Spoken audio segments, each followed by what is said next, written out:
Merhaba çocuklar, ben Rejin öğretmenim. Bugün sizinle 4. sınıf 3. dersimi veriyorum. İnşallah benim dersimden faydalanırsınız. Konumuz anneciğim. Çocuklar gördüğünüz gibi anneciğim bir şiirdir. Şairin yazdığı bir şiir, siz evde ezberleyeceksiniz. Şimdi ben bu şiiri okuyup sizin için konuları çözeceğim. Siz de evde yazınız ve ezberleyin. Evet, başlıyoruz. Anneciğim. Bu arada iki renkle yazdım çünkü şair bu şiirde iki kişi kullanıyor. Yani bu şiirde iki kişi konuşuyor. Çocuk ve anne. Şimdiden bilin, sonra soruları çözüyoruz. Siz de benimle kalın. Anneciğim, kolonya mı çiçek mi? Yoksa bir öpücük mü? Ne armağan edeyim sana ben anneciğim. Bu anneler gününde sevgin yaşar gönlümde. Armağan diye senden, kalbini isterim ben. Bu anne diyor. Esirgemem her şeyden, onu isteme benden. Kalbim benimle kalsın, çünkü orada sen varsın. Hasan Güler Yüz. Evet çocuklar, bu şiirimiz. Şimdi hemen biz şiirin konusu anneciğimdir. Bir çocuk annesi için diyor, ne hediye vereyim? Kolonya mı çiçek mi? Yoksa bir öpücük mü? Anne cevabında ne diyor? Benim için sadece kalbin yeterlidir.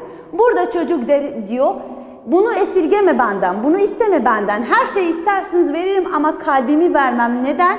Çünkü kalbimde sen varsın. O yüzden kalbi veremiyorum. Yani bu konu sevgiyi bahsediyor. Anne ve çocuğun içindeki sevgiler. Çocuklar, bu şiir ezberlemek içindir. Siz evde ezberleyin. Çok kolay. 3-4'lük hepsini ezberleyeceksiniz. Evet, şimdi dil bilgisi ve okuma anlama geliyoruz. Evet çocuklar, diyor metin inceleme sayfa 145. Metin inceleme, aşağıdaki soruları okuduğunuz şiire göre cevaplayınız. Yani şiiri okuduk biz. Şimdi birkaç soru soruyor bize. Biz şiire göre cevaplıyoruz. Yanlış bir şey yapmıyoruz. Ben cümleleri, yani sorular yazılmış. Ben yazmam. Sadece sizin için cevapları yazacağım. Mesela bir cevap yazacağım. Siz hemen buradaki boşluğu dolduruyorsunuz. Evet, çocuk annesinden ne soruyor? Evet, duydunuz mu diyor, kolonya mı, öpücük mü, ne hediye vereyim? Yani ne soruyor? Hediye olarak ne vereyim? Evet, çocuk bunu soruyor. Ne vereyim? İkinci soruda şiir kim yazmış? Şiiri kim yazmış? Yazmış, burada şairin adı var, onu yazıyoruz. Şiir. İkinci cevap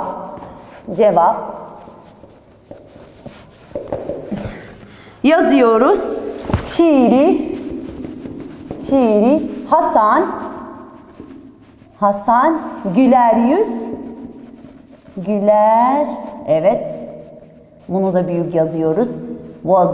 Bu arada şiirlerde büyük harf ilk önce, ikinci ad, yani soyadı, hepsini büyük harflerle yazılıyor. Güler Yüz. Evet, Hasan Güler Yüz yazmış. Üçüncü şiirde bir kez daha okuduğunuz karşılık iki kişinin konuşması gibi olduğunu fark ettiniz mi? Evet, şiirde anne ve çocuk konuşuyor. Cevap 3. Cevap diyor, evet. Şiirde tabi yazın siz, sonra sileceğim tahtayı. Şiirde anne ve çocuk konuşuyor.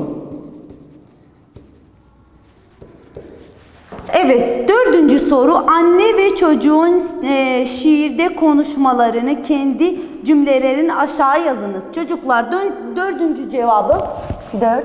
Evet, cevap size bırakıyorum. Burada diyor, anne ve çocuğun şiirde konuşmalarını kendi cümlelerinize aşağı yazınız. Mesela anne ne demiş? Çocuktan ben senin kalbini istiyorum hediye olarak. Çocuk ne demiş? Anne hediye olarak ne vereyim sana? Sana kalbimi veremem. Çünkü kalbimde sen var. Bunlar böyle bir cümlelerle iki boşluğu doldurabilirsiniz. Size kalmış bu. Şimdi 5'inciye geçiyoruz. 5. cevap bakalım ne soruyor? 5. Annenin çocuktan istediği armağan nedir? Çocuklar anne ne istemiş çocuktan? Tabii kalbini istemiş. Anne çocuktan kalbini istemiş. Bu da bitti. Diğer sayfaya geçiyoruz. Sayfa 146. 6. diyor. Annenin istediği çocuğu yanıtı ne olmuş? Kendi cümlelerinizle yazın. Çocuk annesine ne cevap vermiş? Demek o zaman yani anne çocuğun kalbini istemiş. Çocuk cevapta ne demiş? Yani ne cevap vermiş? Siz yazınız. Çünkü bir şiirde, bir cümlede siz yazın. Cevap bakalım ne söylemiş? Evet. Diyor annenin istediğini çocuğunun yanıtı ne olmuş? Onu isteme benden. Onu isteme benden. Daha uzun da yazabilirsin ama yeterli. Çünkü kalbimde sen varsın. Sen. Evet. Bu 6.'nın cevabı. 7. şiir ana duygusu nedir? Evet çocuklar. Cevap nedir? Düşündünüz mü? Sizce anne sevgisidir. Anne sevgisi. Şiirin düşüncesi anne sevgisidir. Evet bittik. Şimdi soruları cevap verdik. Siz de bunları defterde yazınız. Ben yeni konumuza. Evet çocuklar altta bir ninni var. Türkler çocukları uyarken bu ninniyi söylerler. Ben bir kere okuyorum ama siz ninni yazın, internette bulabilirsiniz. Anneler çok güzel bir sesle bu ninniyi söylerler çocuklarına. Diyor dandini dandini dastana, danalar girmiş bostana. Kov bostancı danayı yemesin lahanayı. Ninni yavrum ninni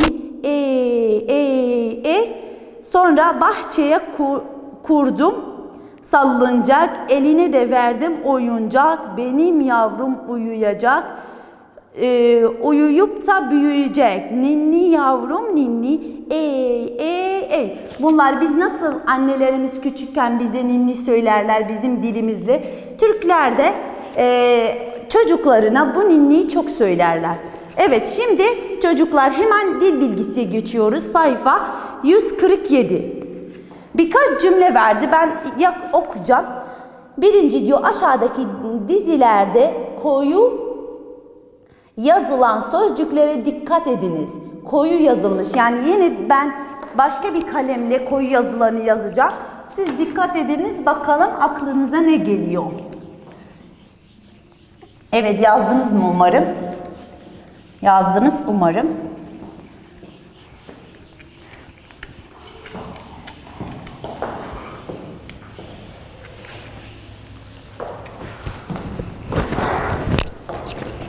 İki kalem kullanıyoruz.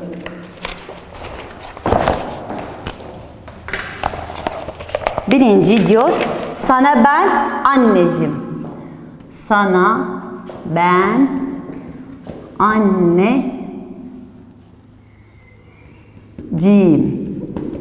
Evet, sonra ben başka bir kalemle çizeceğim sizin için. Arman diye, evet, arman diye,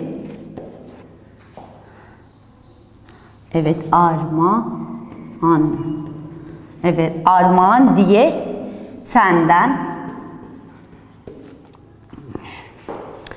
kalbini isterim ben, kalbini isterim ben.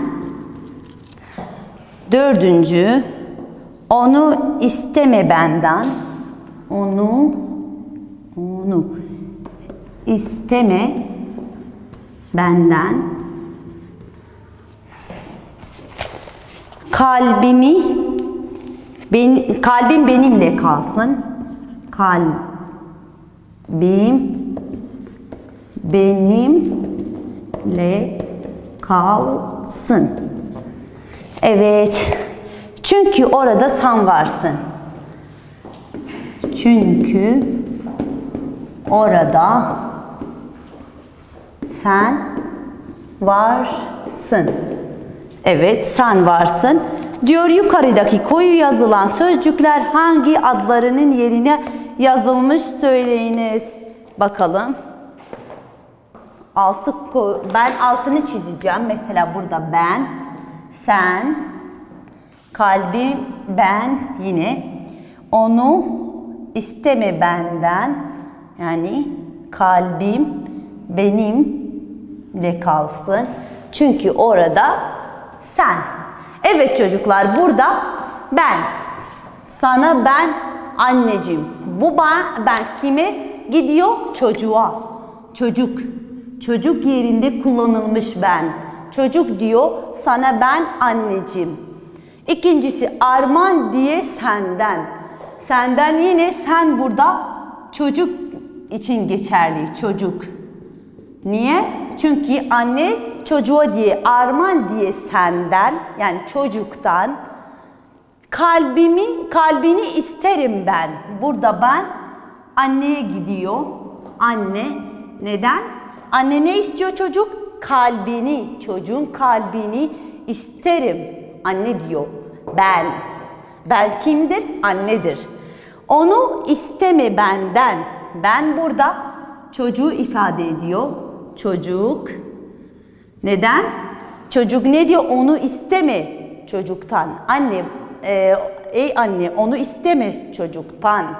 Çocuk diyor benden kalbimi isteme. Kalbim benimle kalsın. Ben.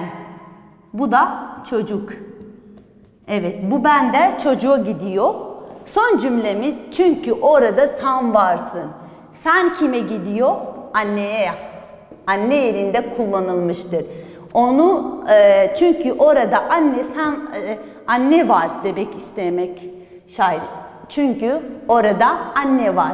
Yani sen burada anne yerine kullanılmıştır.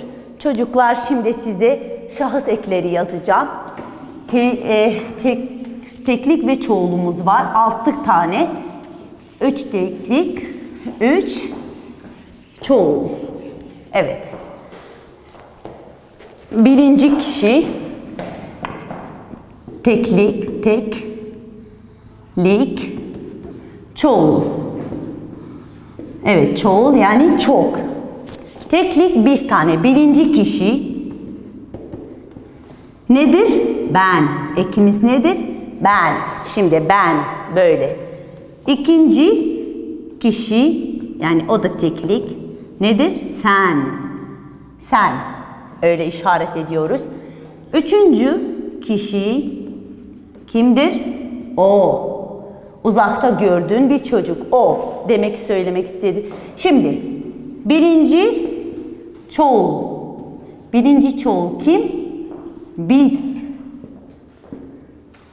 Bizdir. İkinci çoğul kimdir? Sizsiniz. Üçüncü çoğul onlardır. Onlar. Nasıl çocuklar? Şimdi ben yani ben. Sen arkadaşına diyorsun sen. O uzakta gördüğün bir çocuk odur. O. O gitti. Şimdi çoğul geliyoruz. Çoğul eğer biz yani ben ve arkadaşlarım ne diyorum? Biz. Sonra çoğul eki siz var. İkinci çoğul eki siz. Yani ben diyorum siz öğrenciler. Yani sizsiniz. Burada çoğul, üçüncü çoğul eki onlar. Onlar kim? Orada bir grup çocuklar görüyorum. İşaret ediyorum. Onlar. Tamam mı? Yani ben, biz, sen, siz. o, onlar. Bir, tek, bir, çoğul. İki, tek, iki, çoğul. Üç, üçüncü, tek, üçüncü, çoğul. Evet çocuklar. Mesela ben geldim. Sen geldin. Yani burada Ahmet. Ahmet yani öğretmen. Öğretmen. Yerine ne koyuyorum? Öğretmen. Ben, sen, o geldi. Biz geldik. Siz geldiniz. Onlar geldiler. Evet çocuklar, bu ekler isim yerine koyuyoruz. İnşallah anlamışsınızdır. Siz de defterlerinize bu örneği yazabilirsiniz. Yani ben öğretmen. Ahmet sen. O bir çocuk görüyorum. O. Biz yani hepimiz. Ben ve öğrencilerim biz buradayız. Siz öğrenciler siz. Yani ben konuşuyorum. Siz gelin. Onlar. Onlar yani uzakta gördüğüm bir grup öğrenci diyorum onlar. Evet çocuklar siz bazen saygı olarak kullanır. Mesela benim yaşımdan daha büyük bir kişi görürsem diyorum siz. Nasıl bu bir şey? Yani ben ona saygı gösteriyorum. Evet. Evet çocuklar burada bir resim var. Evet aynen cümleler burada var. Bunları anlattım. Buraya geçiyorum. Sayfa 148. Çocuklar 4 resim varmış. Bak işaret ediyor çocuk. Ben okula gidiyorum. Ben. Bakın parmağına bakın. Şimdi burada 2 öğrenci biz çocuk diyor. 2 tanedirler. O yüzden biz oluyor. İkinci çoğul. Birinci çoğul. Biz okula gidiyoruz. O parka gidiyor. Bak tek başına bir çocuk. O parka gidiyor. İşaret ediyoruz. O parka gidiyor. Bizden biraz uzaktır. Bakın bir resimde hiç işaret yok. Onlar biz diyoruz. Onlar parka gidiyorlar. Evet. Çocuklar bunun yanında bu, şu, o, bunlar, şunlar, onlar sözcükler de adların yerine kullanılır. Yani adlar sadece bu 6 tane koymuyoruz. Bu, şu, bunları da koyuyoruz. Mesela diyorum. Bu, şu, bakalım diğerleri. Bu, şu, o, bunlar,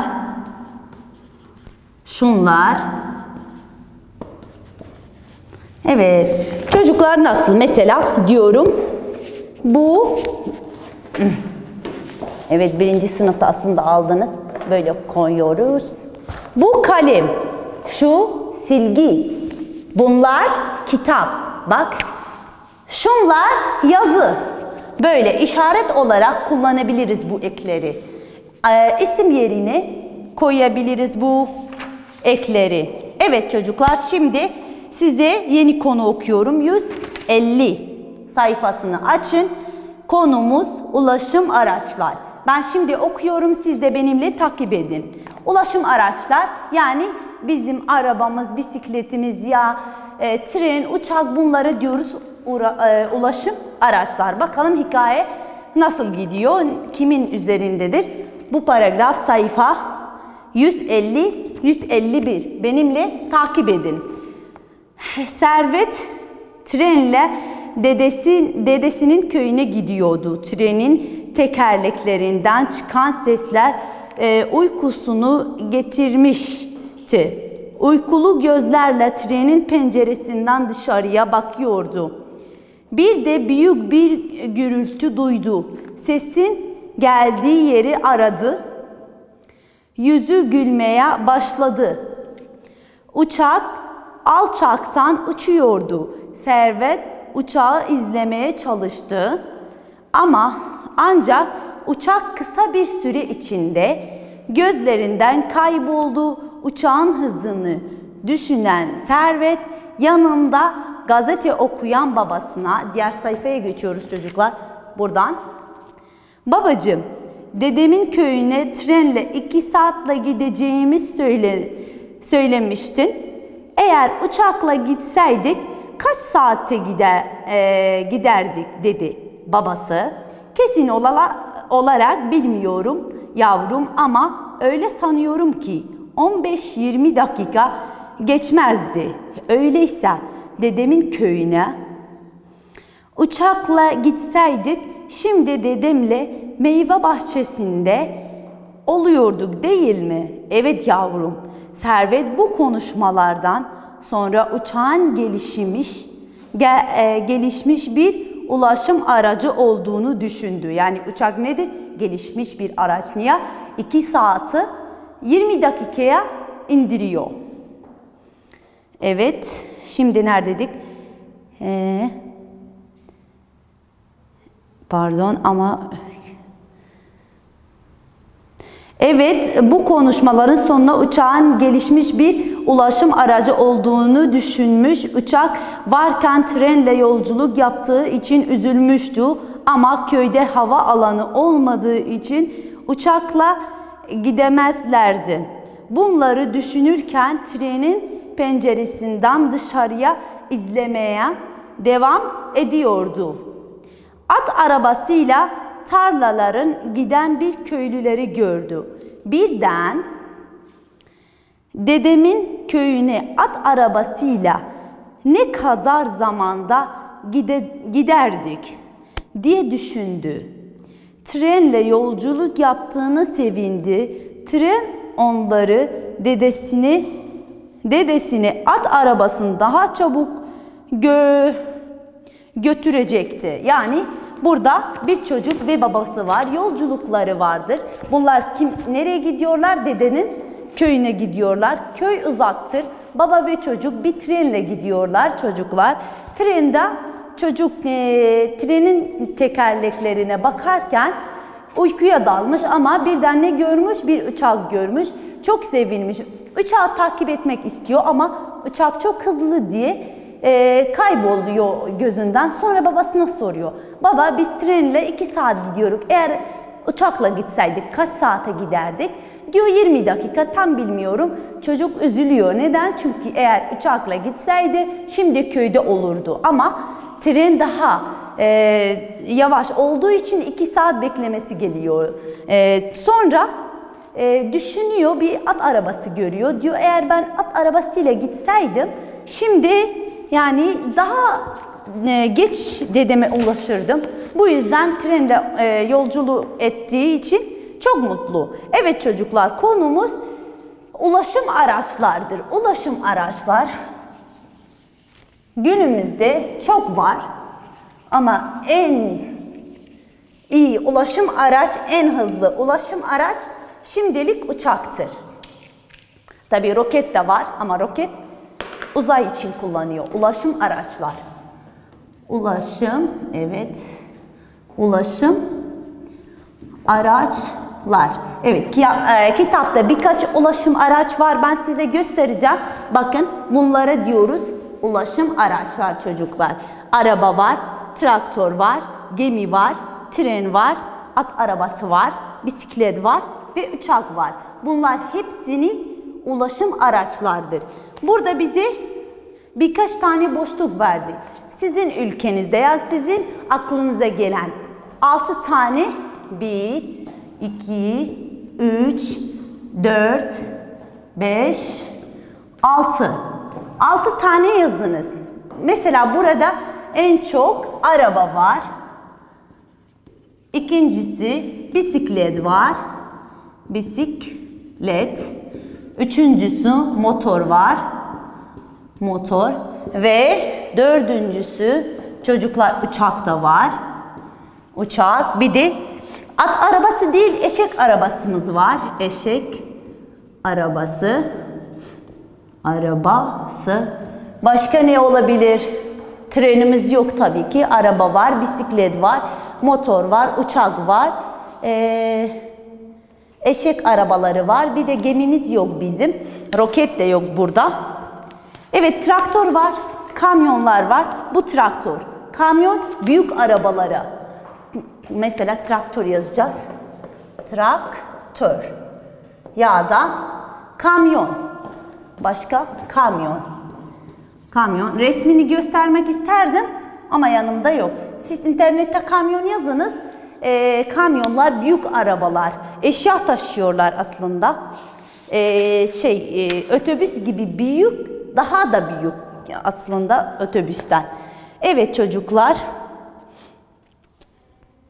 Neden ve sonuç var burada. Diyor Servet uykulu gözlerine trenin penceresinden dışarıya bakıyordu. Çünkü sayfa 152.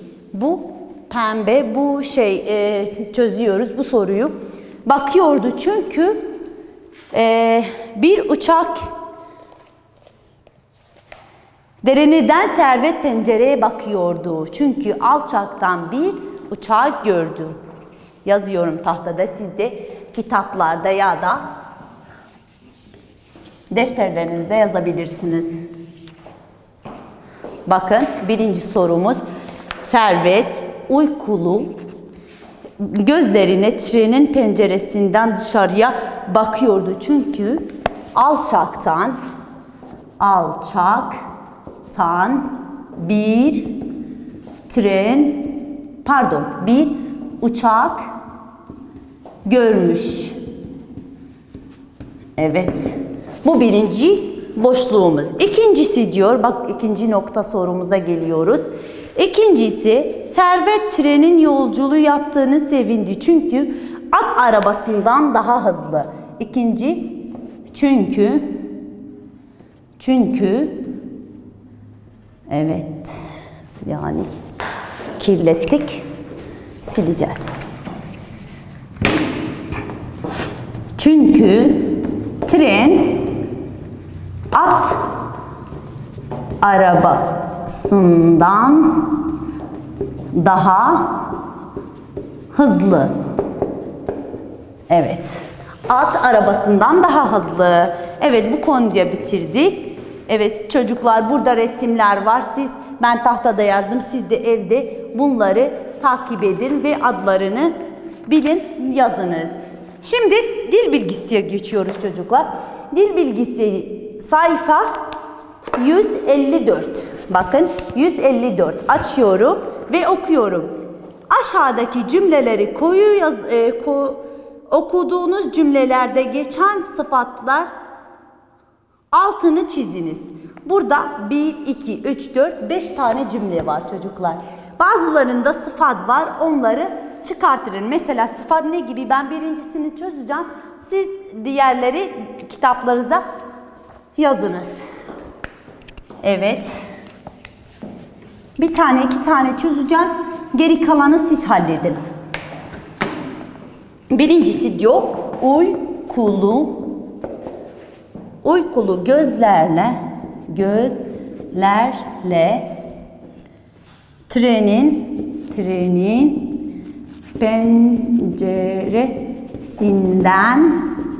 trenin penceresinden oturuyordu.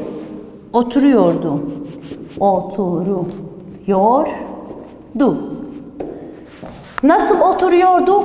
Uykulu gözlerle. Yani burada uykulu nedir?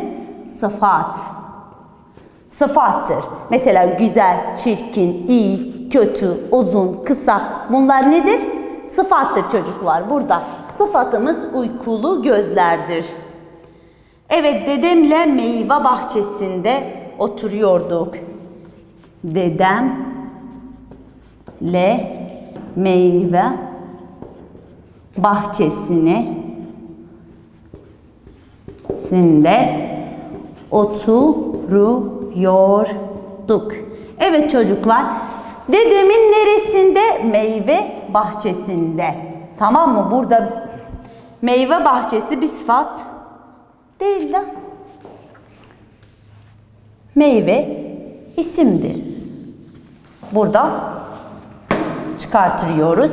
Burada uykulu, dediğim gibi güzel, çirkin, iyi, kötü. Burada fark yoktur çocuklar. Geri kalanı da siz de çözün.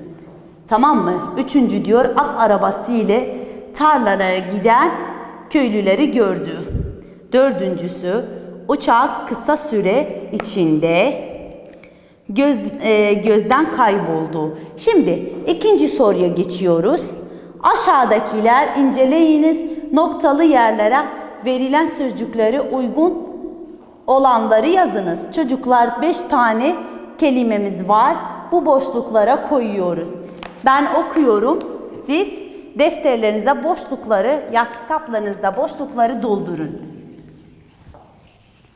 Ben sadece boşlukları yazarım. Cümleler var kitapta. 5 tane boşluğu. 1, 2, aslında noktalı da olabilir. Nokta nokta. İkinci. Karışmayın. Karıştırmayın yani. 3, 4, 5. Evet. Birincisi diyor. Ben okuyorum. Bakalım tahmin edebilirsiniz. Doğru cevap nedir? Servet trenle dedesinin köyüne ne yapıyordu? Gidiyordu. Evet. Boşlukta ne yazacağız? Gidiyordu. Evet çocuklar burada. Gidiyordu. Birinci boşlukta yazıyoruz. İkincisi birden büyük bir gürültü. Birden bir gürültü ne yapmış? Duydu. Duydu. Servet ne duydu? Uçağın gürültüsünü duydu. Bakın burada duydu. Üçüncüsü uçak alçaktan uçuyordu. Tamam. Uçuyordu. Uçak uçuyordu. Alçaktan uçuyordu. Çocuklar burada uçuyordu. Evet birinci kelime. Sonra kesin olarak yavrum. Baba ne demiş? Kesin olarak bilmiyorum. Bilmiyorum. Evet. Dördüncü boşluk bilmiyorum ve bilmiyorum kelimesi burada. Beşinci. Dedemin köyüne at arabasıyla ne kadar zamanda boşluk acaba? Giderdik. Servet ne düşünmüş? Eğer ben at arabasıyla gidersem ne kadar zaman harcıyordum? Ne zamana kadar yani kadar zamanda giderdik acaba? Bu bir düşünceydi. Sonra yeni sorumuza geçiyoruz. Diyor aşağıdaki cümlelerin iş ve hareket bildiren sözcüklerin altı çizili iş ve hareket yapanı yazınız. İş ya hareket yapanı. Kim yapar? Mesela birincisi bir yüzü gülmeye başladı. Kimin? Servet'in yüzü gülmeye başladı. İkincisi diyor dayım birlikte aldı. Pardon, dayım bisiklet aldı. Kim? Benim için dayım yani ben. Burada kimi bahsediyor? Dayıyı bahsediyor. Pardon çocuklar. Diyor dayım bisiklet aldı. Burada kimi bahsediyor? Dayı. Birinci Servet. Bakın çocuklar. Birinci doldurulmuş Servet. Üçüncü dedemin civcivleri kimseye yapıyor. Kime bahsediyor? Dedem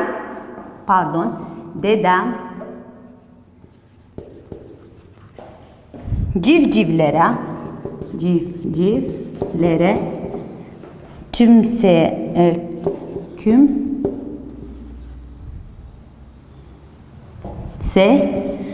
yapıyor.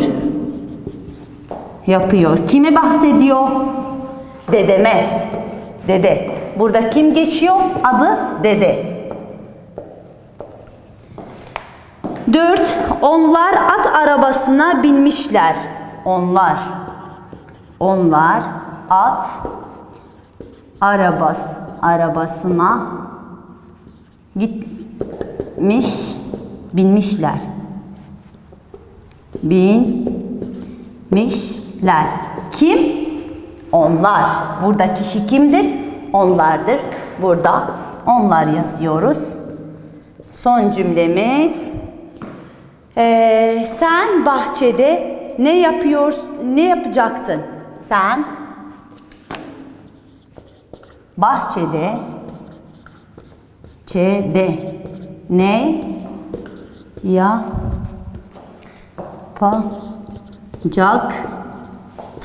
Burada kimi bahsediyor? Sen. Evet.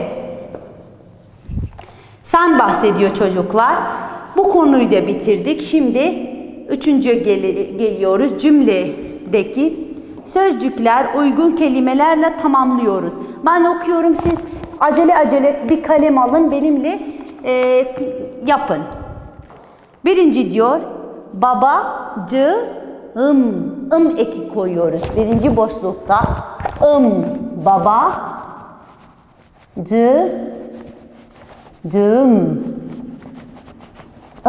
böyle.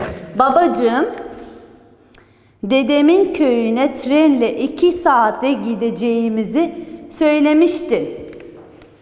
İkincisi, kesin olarak bilmiyorum. Yavru boşluk. Yavrum koyuyoruz ikinci boşlukta. Evet çocuklar. Üçüncü, dede boşluk köyünde uçakla gitseydik. Dedeme çocuklar. Dedeme. Burada dedeme. Sonra bu ben boşluk bisiklet. Bu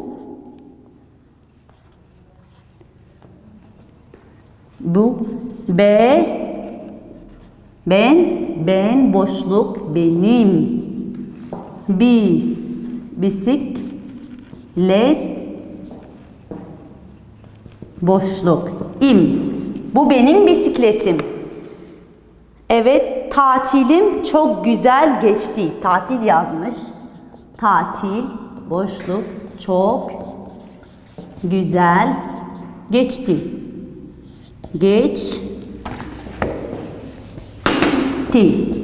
Burada tatilim oldu ve son tane, siz de bizim eve buyurun. Siz de biz boşluk ev boşluk buyurun. Buyurunuz. Evet çocuklar, siz de bizim eve buyurunuz. Ve çocuklar, dersimiz son konumuz budur. Size bırakıyorum. Burada birkaç şey var. Cümle var. Tatile gidecekler. Kim? Onlar. Siz bunları doldurun. Ben, o, biz, siz, onları anlattım. Siz bu boşlukları doldurunuz ve bugünkü dersimiz bitiyor çocuklar. İnşallah dersten faydalanmışsınız. Başka bir derste görüşmek üzere.